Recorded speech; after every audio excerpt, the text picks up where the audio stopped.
Басалөлүк малайы. Хуҗабикә Рузилә бозауларына яратып шулай эндәшә. Һәр кайсының кушаматы бар, холыклары да төрле. Мини-ферма төзегәч яшь терлекләр һәм савым сыерлары баш санын арттыру мөмкинлеге туган. Бина коруга киткән чыгымнарны каплау өчен 400 мең сум акча алганнар.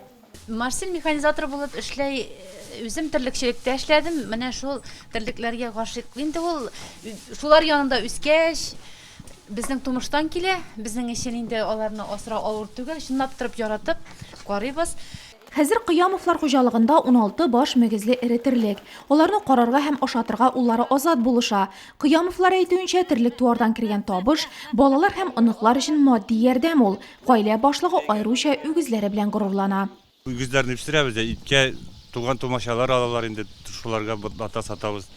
Аларның файдасы тия бит инде. Сөтне инде көненә 4 шилек, 5 шилек сдавай итәбез инде. Болыннардан печәннәр чабабыз инде. Саламны нидән Сөләймановтан алабыз инде, теге халыкка бирәләр бит, шуннан алабыз инде саламнарны. Фуражлар сатып алабыз инде. Без иптәшем белән уйлагач шул сарайны инде быел җиткезергә уйладык. Бер районга да менә юлга чыгып китмәдем.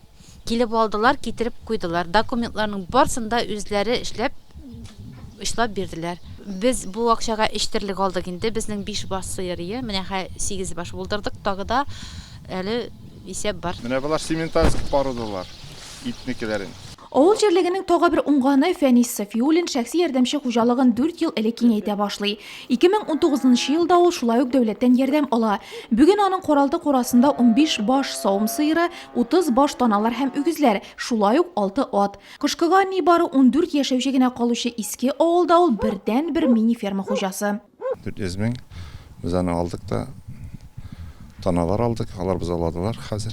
Сыйвакта сөт бирәләр. Таналарны сыерга калдыра барабыз, үгезләрне иткә суябыз. Эшләр өчен ат тотабыз. Гейтен авыл җирлегендә 361 шәхси ярдәмче хуҗалык. Аларда 157 савым сыеры асрала.